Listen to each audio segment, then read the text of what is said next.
Hey everyone, David Bieber here and welcome back to the channel. I'm back out here again in Budapest with the Fibonacci guys, and whilst here I thought I would shoot a pedal demo that makes most sense to be shot in this apartment where I'm staying. Now you may or may not know that I co-host an Off and On Again podcast called the Guitar Hour Podcast with Dan Smith, Tom Quayle and Jake Wilson. Well over a year ago, whilst I was out here at this apartment, we were recording a podcast episode and Dan Smith came up with the phrase time horse based on the decor of the wall behind me. Now a couple of episodes later, we were in discussion about pedals and effects, and wouldn't it be funny if we ever collabed with a pedal company and created a pedal called the Time Horse, a mild kind of boost overdrive pedal and a delay pedal smashed into one. The show actually then went on a bit of a hiatus, and we fast forward 9 months and a mysterious package turns up addressed to the Guitar Hour from Tasmania. Now, I don't know anybody or didn't know anybody in Tasmania, so I was super confused and tentatively opening this box thinking, what on earth is this? And it turned out to be the Time Horse. Inside of the box was the Time Horse pedal and a handwritten note from a lovely chap in Tasmania called Matt.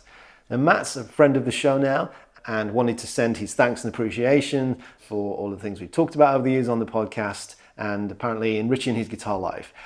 So he commissioned a boutique builder in Melbourne called Kink Pedals to build a real life Time Horse. So this is a clone on the one side here for the overdrive boost and a delay on the other. Matt had designed this in our podcast kind of color scheme, the white, black and blue, and then stuck the Guitar Hour little clock logoed on there as well. And yeah, we've got the repeating, fading horse. It's a really cool design. I absolutely love it. And a total shock and surprise. I knew nothing about it. And yeah, it's absolutely a crazy thing to do. But put a big smile on my face when it arrived. And it actually sounds really good. Apparently Kink Pedals make some great stuff.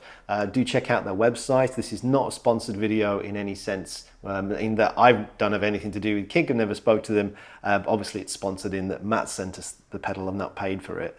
But yeah, from what I can gather and from looking at their stuff and obviously playing this thing, the clone, the drive does sound really good, and you'll have heard it in the opening track there, and the delay is really cool as well. I tried to make something a little bit interesting and cool with the opening track.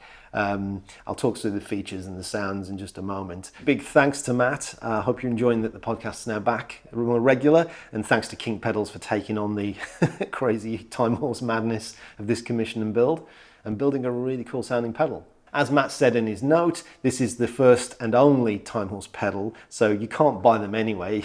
I'll leave links for you to go and check out Kink Pedals.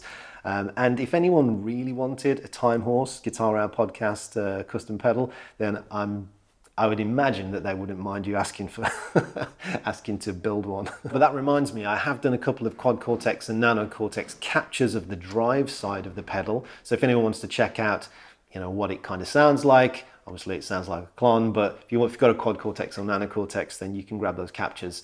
I'll leave that linked in the description to my Cortex Cloud. Yeah, only the drive side though, of course. Neural DSP haven't managed to trap and tame the temporal stallion. So yeah, only the drive. So on the horse side, we've got gain, treble and volume, fairly standard for a clone. Those are the controls we normally have. And then on the time side, we've got time, repeats, mix and tone. And then in the middle here, so these are latch-in switches, and then in the middle we've got a non-latch-in switch, and I assumed this would be tap tempo, but it's not. It basically holds and freezes it and sends it into oscillation, and that's how I got that crazy sound at the beginning.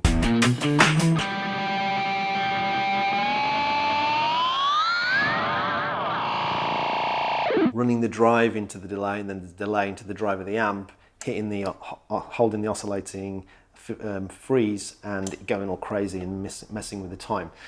And that's the sort of crazy kind of horse sounds I think I was trying to maybe emulate. I think I was trying to get my best Steve Vai going on with channeling my bad horsey kind of thing. So in the opening track, I was using the captures of my Friedman B50 on the Nano Cortex. So I've got just down here out of shot that you can't see. And the way I wanted to set it up was to have it really quite clean. So I was using the low gain structure mode captures that I've got. If you want to get those captures or any of the captures I'm going to talk about in the video, they'll be available on my Cortex Cloud. I will leave a link in the description to get that. So I wanted to set the bass sound up to demo the pedal with a relatively clean tone. So if I play that for you. That's the Friedman BE channel, low gain structure. On the neck pickup, it's super clean. On the bridge, and here it's just breaking up on the edge a little bit there. I do have some reverb on the Nano Cortex preset, but currently the delay is turned off. And then in the video, I wanted to demonstrate across the gain range of the drive side on the horse side. Tone kind of stays static, the volume doesn't change all that much. So it starts off with the very opening riff with the drive rolled all the way off. Just getting that slight bit of push to it on the neck pickup there, and it gives it that kind of like gritty sort of clean tone. Then switching to the bridge pickup, and I've got then the drive coming up to just below, well, I guess it would be 9 o'clock. Then join and double that riff with a clearer drive, kind of chunky tone. So I catch this harmonic, kick on the delay at the same time, immediately hit the oscillator, and then play with the time to get the crazy horse gone insane. By having the Friedman captures relatively clean, but with a little bit of breakup, the delay that's going into that front end is then just going to like cascade and get all gnarly and really fuzzy. And I kick it on again in the solo towards the end as well. Then I play through the riff a couple of times and then go to the sort of chordal pre-chorusy part, I guess you'd call it. And I'm doing some arpeggio stuff. So I turn off the time horse, I turn off the horse, put on the time, and I get this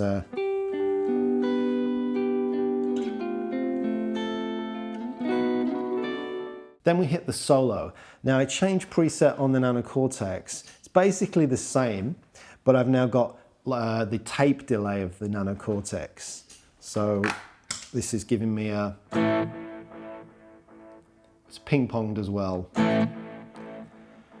And then basically I'm just getting nearly all of my drive by turning the gain up on the horse up to around 1 o'clock.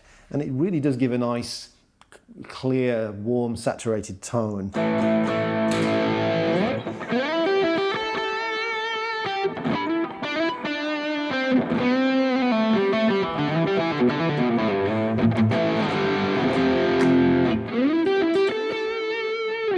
And that's it for the sounds I was using and the settings I was using for the opening track. Okay, I'm going to kick it back to the other beebs and close out the video. I just wanted to do a video with the pedal under the inspiration and say a big thanks to Matt, Kink Pedals, obviously my podcast bros. And yeah, it's nice to be back doing the show. Like I say, if you want to check it out and listen to the podcast, I'll leave the links in the description. I'll leave links to Kink Pedals and usual things. If you want to grab the captures or if you want to get the transcription for the solos and the playing in this video, the backing track, that's on my Patreon. Yeah, all of my other stuff, the solo app, etc. Fibonacci guitars, that's why I'm here, of course. There's one in the background there. But until next time, guys, thanks so much for watching. And yeah, I'm going to go and make some more crazy noises with the time horse.